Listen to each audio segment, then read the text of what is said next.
Welcome to Elevated, a place where the mystical meets the everyday. I am Dawn, a stay-home mom to a wild and spirited boy, and a guide in the realms of Reiki, Akashic Records, natural healing, and soulful living. Here, we'll talk energy, intuition, spirituality, but also the realness of motherhood, wellness, and creating balance in the chaos of it all. So grab your tea, take a deep breath, and join me as we explore healing, alignment, and the beauty of both the magical and the messy. Welcome to Elevated. Welcome to Elevated. I'm Dawn. I'm your host. How are you doing today? I hope you are doing wonderful. I cannot believe that I've been doing this podcast for 6 months now. We're on episode 27. I'm just flabbergasted that I've done 6 months of my podcast. I'm still learning. I definitely know that. I love it every single day. I love doing my podcast. It is my complete creative outlet, and it gives me a reason to educate myself and to learn things. And that's the one thing that I absolutely love to do. Yesterday, we went to our little town and they had a book sale there, and all of the donations and proceeds went to the library so that the library can do fun activities for our kids at the library. They do so much. They're doing a quilting program. They will do a cooking class for the kids. They have a kids book club, an adults book club. Anyways, they had the book sale. We got my son probably, 8 new books. Then I get the opportunity to go look for books for myself. I did come across the book that I was going to get from Amazon for $30.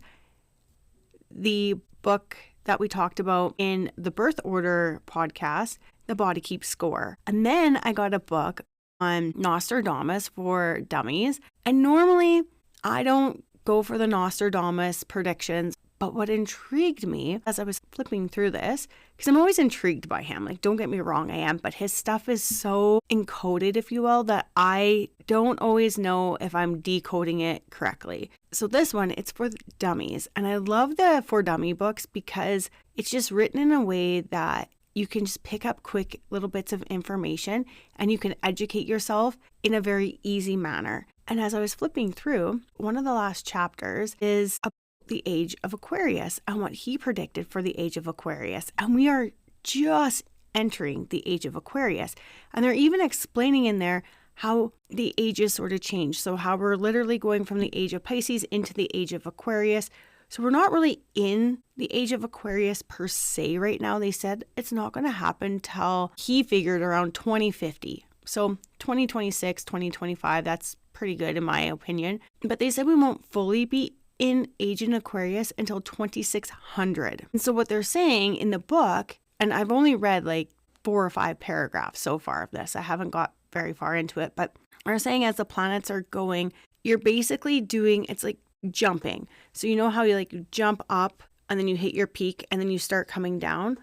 Well, right now we've hit our peak at a Pisces and we're starting to come down into Aquarius. And as we're starting to come down into the Aquarius part, we're going to have more as Aquarian versus the Pisces energy. Does that make sense to you? I hope it does.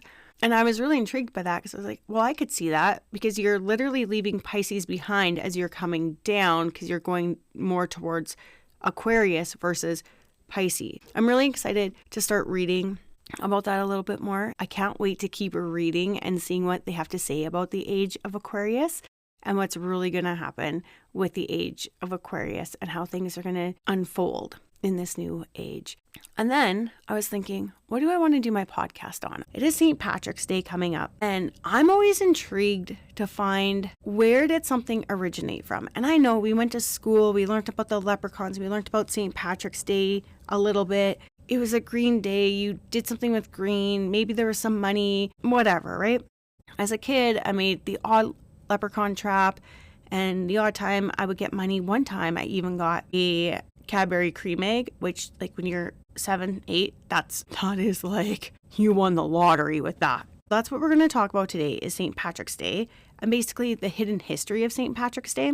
And going forward, I'm going to try and do a lot more guests on my podcast is just really hard. I've been reaching out to people and I'm getting a lot of no's, which is fine. Every no is leading you to a yes, and every no is going to open up a different door. And I'm okay with that. And then I will have Jackie back on. She's the one that we talked to about bars, and we're going to do a podcast about being you. And then I did ask her if we can maybe do a monthly segment, her and I, which there'll be shorter podcasts and they'll be on something that she wants to talk about. So that should be good. I'm excited to learn from her. And I do have 2 other guests lined up. So I'm excited for that. I just want to say, if you want to be on my podcast, please feel free to reach out to me. It doesn't have to be anything spiritual. It doesn't have to be anything in the energy healing realm. It could just be an open conversation that you and I are having about something. There are topics that I would love to cover. I would love to cover live blood. So if you're listening and you do live blood, please get a hold of me. I would love to talk about that. I've had my live blood read, and the lady that does my live blood, she didn't want to be on the podcast. I would love to talk irology. Again, if you do irology, please reach out to me. The lady that I have, she doesn't want to be on the podcast. But it's such an amazing holistic approach to your body that I would love to talk about that. Things that I'm truly interested in: spirituality, of course, energy work, healing of your body in any way. Like if it's body talk, if it's bars, I always feel like energy work is part of healing your body. But irology, live blood, there's a lady in Regina, and I'm going to see if I can get her information. My husband has it, and see if she wants to come on and talk about these life wave patches that she uses and her business that she has started because her daughter had a really bad reaction to, I believe it was Red 40. So it made her go down the rabbit hole of looking at food and everything that's in the food. And then she started a health food store, things like that. That's what I'm interested in.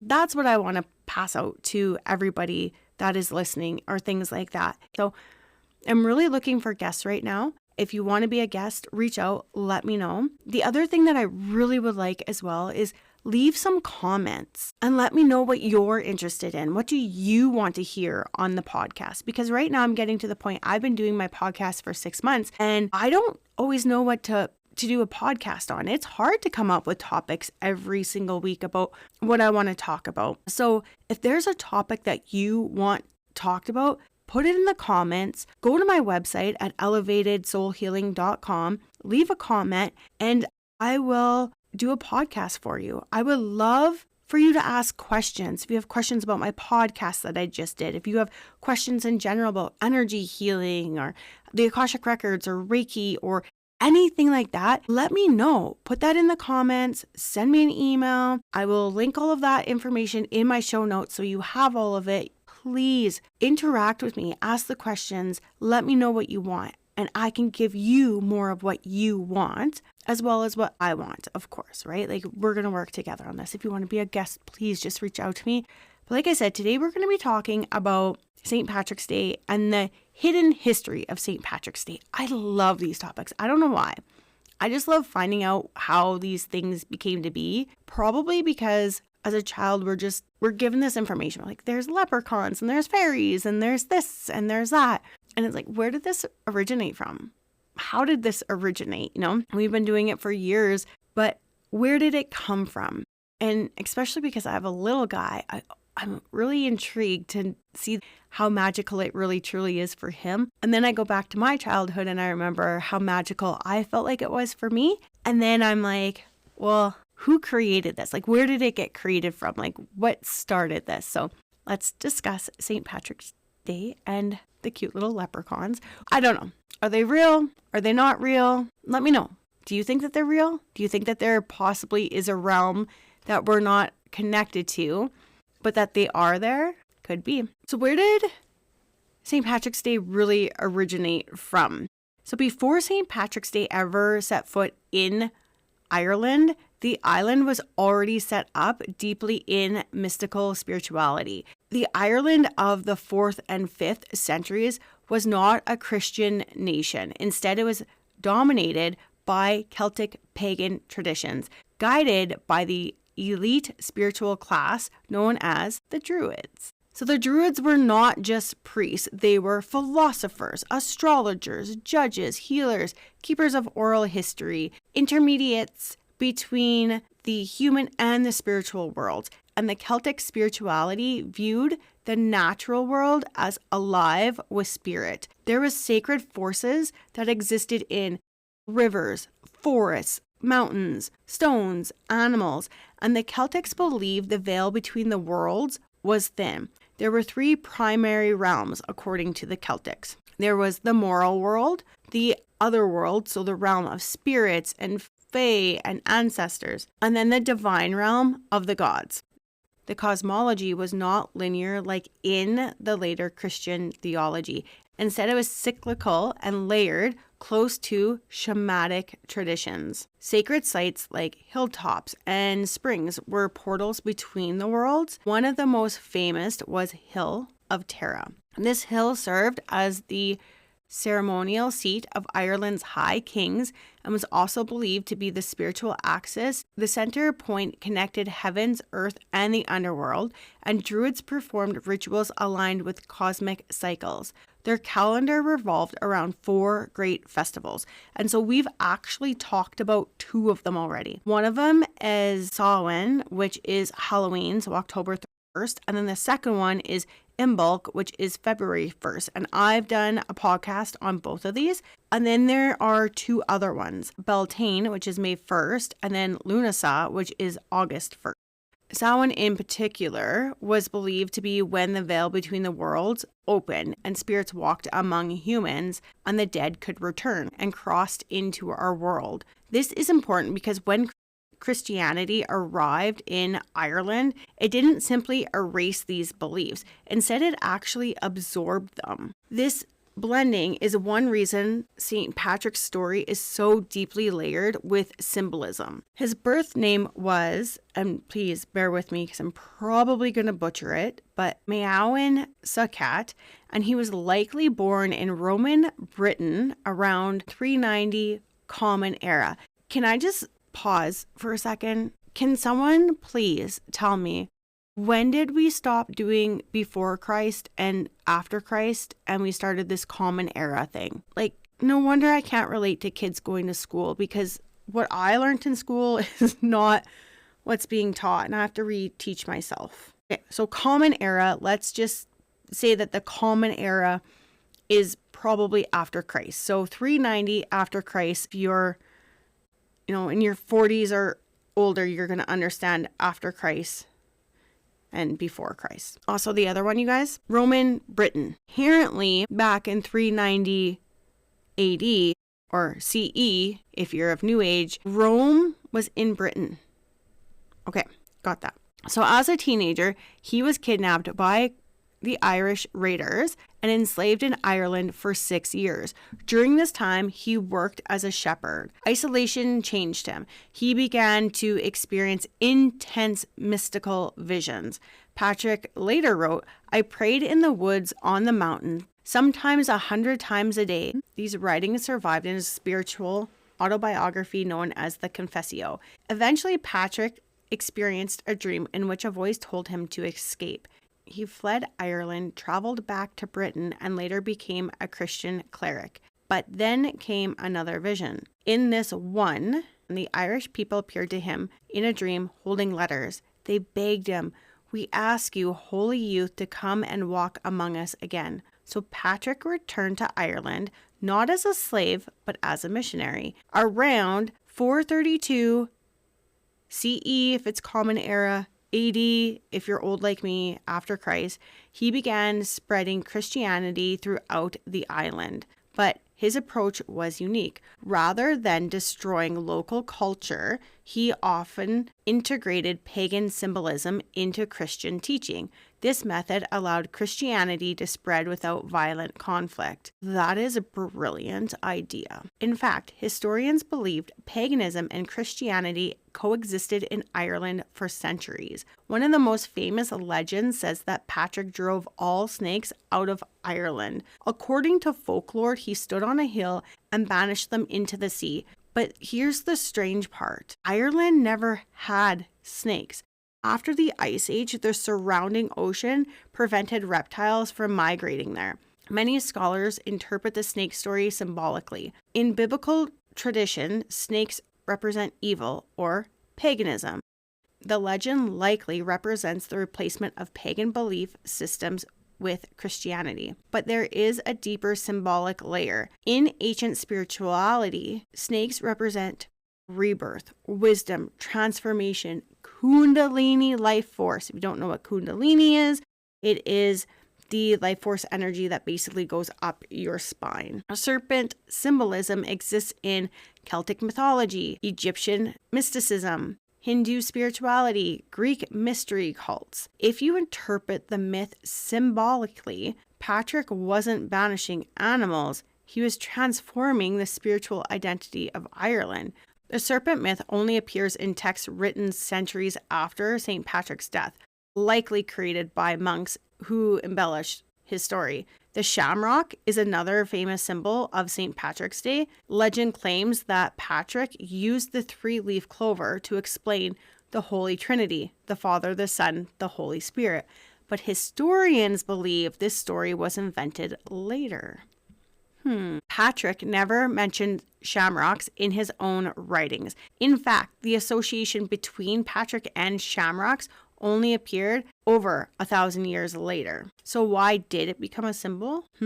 Because the triple pattern was already sacred in Celtic spirituality. Triplicity appears everywhere in Celtic myth. There's triple goddesses, triple realms, 3 sacred flames, 3 aspects of the soul. This pattern is reflected in Celtic art through triskelions and spirals. Christianity adapted this existing symbol into the Trinity concept.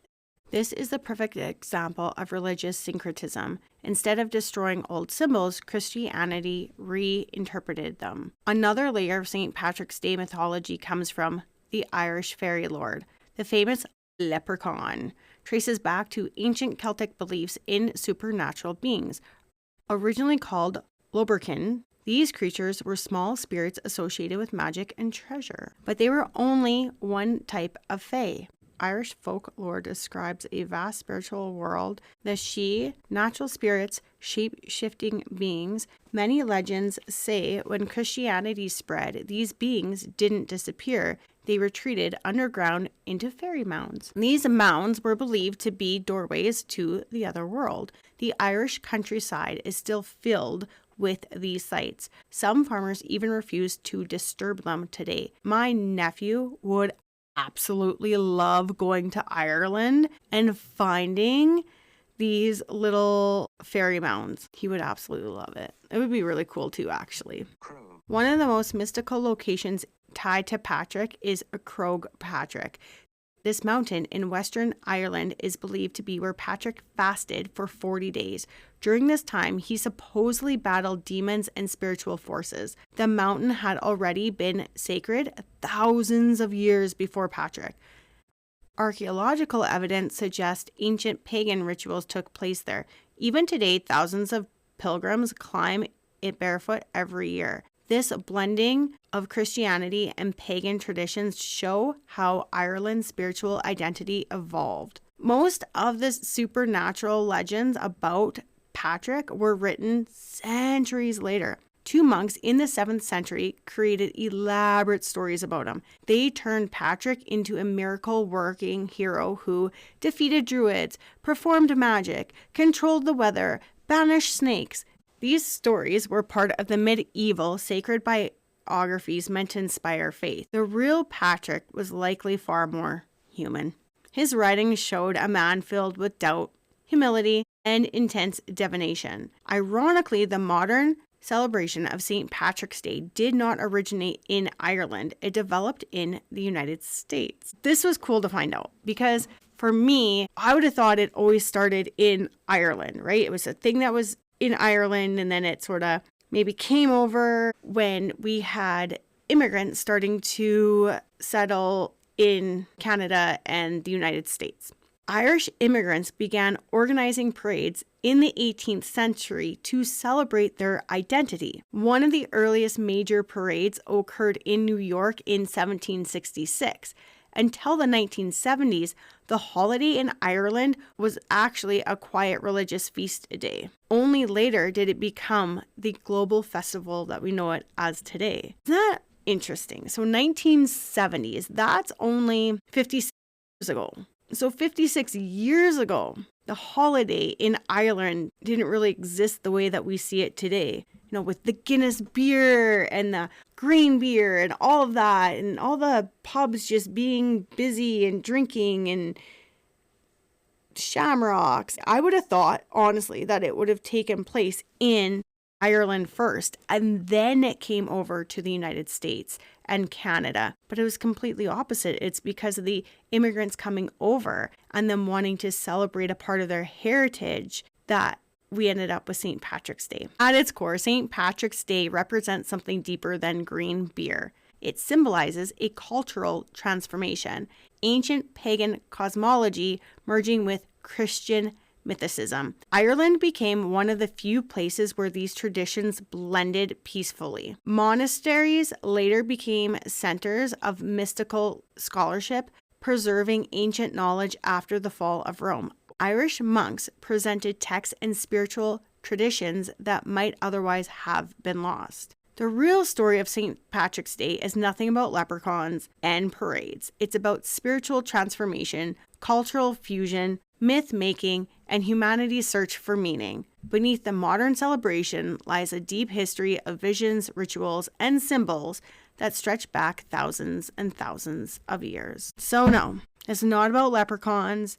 It's not about the pot of gold. It's not about the rainbow. It's not about green beer and drinking Guinness that I don't think you could ever put enough dye in to make it green. It's not about that. However, we are North American, and we can make it about leprechauns. We can make it about the pot of gold at the end of the rainbow, and we can make it about green beer, if that is so what we choose to make St. Patrick's Day about.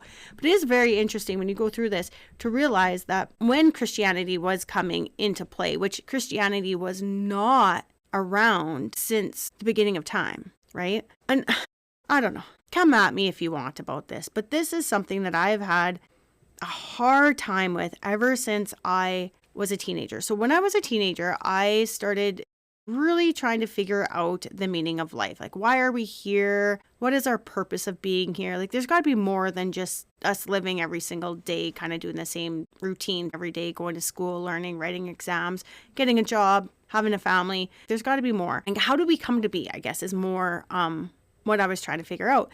And so through that, I was going to a lot of different youth groups. I was going to a Christianity youth group. I was going to a Mennonite youth group. I went to some Lutheran camps as well. And just, they all sort of taught the same. One question I always had, and it didn't matter where I was how do we know the Bible is true? And I might have said this in another podcast, maybe not. But if you look at it, if you look at a group of adults, I think we did this when I was in the corporate world and we played the game telephone. And it does not work. With 30 adults, you cannot get the same wording from what you started with to when you finish. It's not the same sentence. It's not. It gets changed. And it's hilarious and it's funny.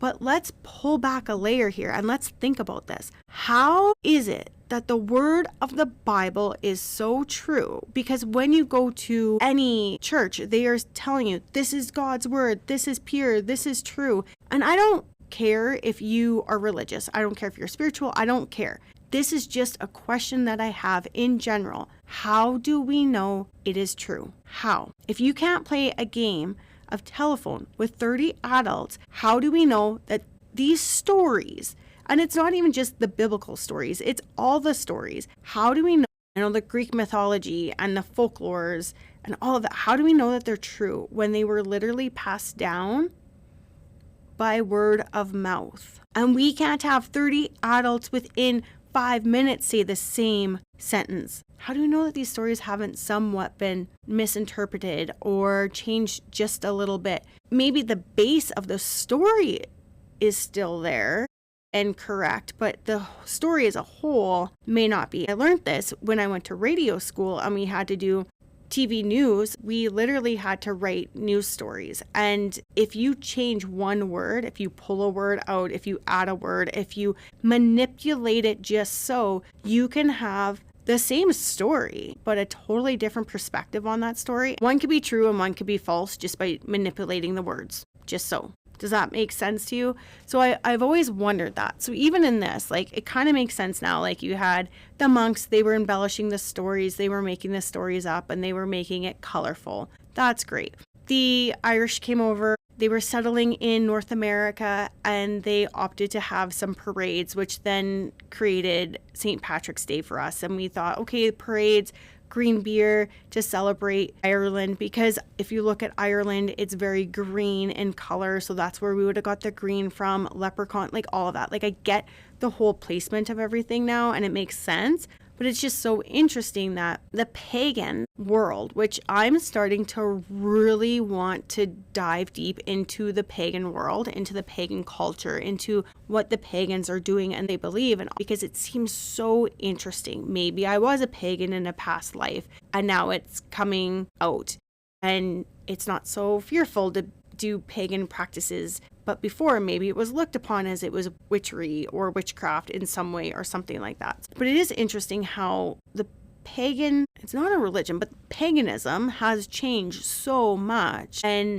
yet it's still around. If you really, really look deep, it's around, it's hidden in all the things that we do. No different than when I was talking about Santa Claus. Again, there's a pagan aspect to that. In Samhain, which is Halloween, it's from paganism. It's so intertwined and it's starting to come out more and more.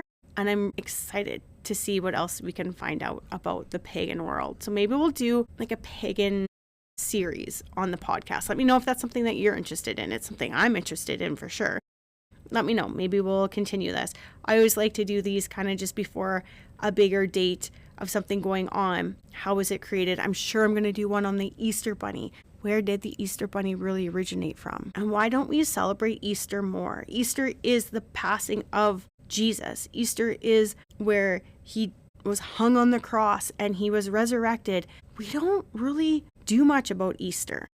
It's not a big to-do like Christmas is such a big to-do. So I think I'll do a podcast on Easter and figure out the history behind Easter and the Easter Bunny. Next week, we are going to have Jackie on and we're going to talk about being you. I'm excited for that episode, just to go through it again and to really learn how can we truly authentically start living in our true authentic selves. If you liked what you heard today, please pass it along to your friends, to your family, to your coworkers. The one thing I do ask is, if you are listening to my podcast, could you please take the time and effort, and can you please comment, review, leave a 5-star? Those small, simple actions really help to boost my podcast and to get my podcast out to other listeners and to start climbing up the podcast chain. So I really do appreciate that. If you could do that for me, I would absolutely be so grateful for you to do that. So I thank you so very much for being here today. And if you want to book a session with me, if it's Reiki, if it's Akashic Records reading, I'm almost done Earth Mystery School and I got a couple practice clients to do, and then I will be accepting Akashic Records readings for your soul path. So what did the sky look like when you came into the earth? What are you kind of here to do? What are your main life lessons? And then also, what can we work with on your ancestral lineage? Like, what are you carrying that maybe you no longer want? I'm not 100% sure how I'm going to structure all of that yet. It's a lot to do one big session like that. I might do mini sessions. We'll see how we're going to structure that. So one thing I want to have on my website, which I'm hoping I can get put up here in the next little bit, but if you're interested in it, just email me or leave me a comment on my website. The one is Akashic Records questions. So up to 5 questions that you may have, we can go into the Akashics and we can see. So if it's something to do with ancestral lineage, maybe there's that. If it's to do with your career path, if it's to do with family, something like that, we can definitely work on that. Again, remember, when it comes to the Akashic Records, we cannot read somebody else's records. We can only read your records. But if you have children and you're trying to figure out something with them, we can actually read your children's Akashic Records as long as you are financially responsible for them. My website is elevatedsoulhealing.com. I'm on Instagram at Elevated Soul Healing. I'm on Facebook at Elevated Soul Healing. My podcast is on Instagram as Elevated Pod, and my Facebook, it is Elevated. I would love to hear from you. I would like to get some listener questions. So if you can leave a comment with a question in which that you have, whether if it's about Reiki, Akashic Records, if it's about anything spiritual, wellness related, anything like that, leave a question. If you want to ask me a personal question, go ahead, leave it there. And I will be compiling them, and then I'm going to be doing a podcast on question and answers in the next little bit. You can also email them to me at elevatedsoulhealing@gmail.com, or you can also go to my website and just leave a comment and then ask your question there. Thank you. Have a wonderful day, and I appreciate you being here. Thank you, thank you, thank you.